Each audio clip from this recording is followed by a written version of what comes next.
Good day, ladies and gentlemen. Today we are going to talk about the transition of traditional assessment to emergency remote learning during the COVID-19 pandemic. We all know since from last year 2020, teaching and learning environment has to take a drastic turn in order to curb the spread of the virus.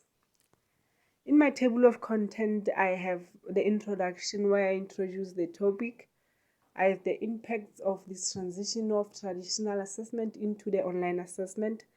I have the advantages and disadvantages of this transition. I also have the conclusion. What is traditional assessment?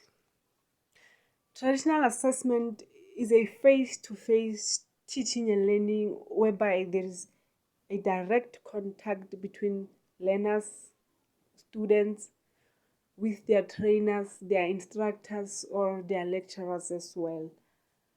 It normally takes place in a classroom or lecture rooms whereby students come to classes according to their timetables. They sit down for that particular modules and they listen to their instructor, their teacher, or their lecturers.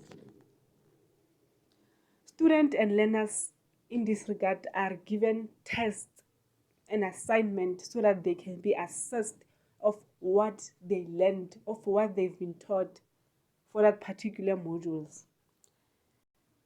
With online assessment is exactly what it sounds like.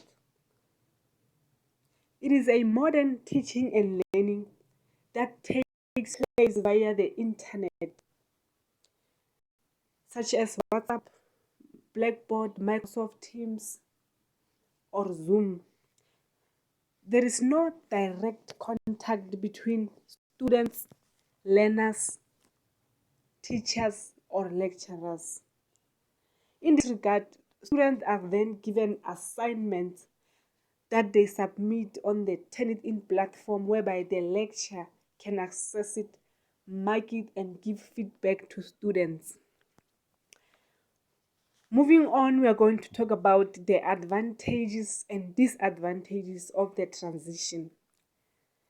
Well, online learning seems to be effective, is an effective learning for all because you can do it anytime, anywhere, with your own pace, with your own time, as long as you submit on due dates.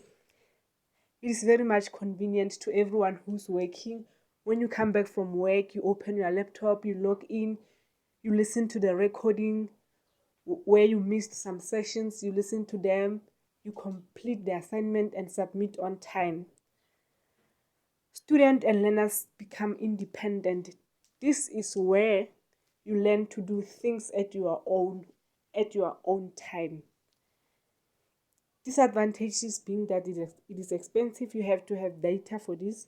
You have to have Wi-Fi, the device, the mobile phone that you are going to use for the online sessions. It requires technological and good connectivity.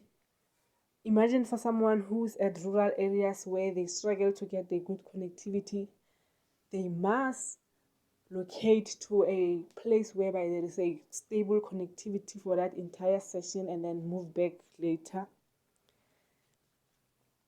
Additional training and orientation is needed for this one because some of the platforms that are being used for the online sessions they might be difficult, especially for first years who didn't even had a background of any Microsoft activities.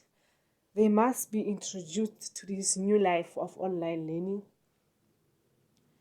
Cheating is one of the disadvantages that might be faced during this online learning because students tend to write tests in groups whereby they decide to write in different times so that they can see the marks of those ones who wrote first and the answers, and then they can use them to write another test. In conclusion, I can say the shift was unprepared for, which caused a pressure and incredible shock to students and lecturers as well. But it was compulsory for everyone to adapt to these new changes in order to avoid the spread of the virus. As safe as it can be, online learning is the way forward until the virus extinct or be in a very manageable phase. Thank you.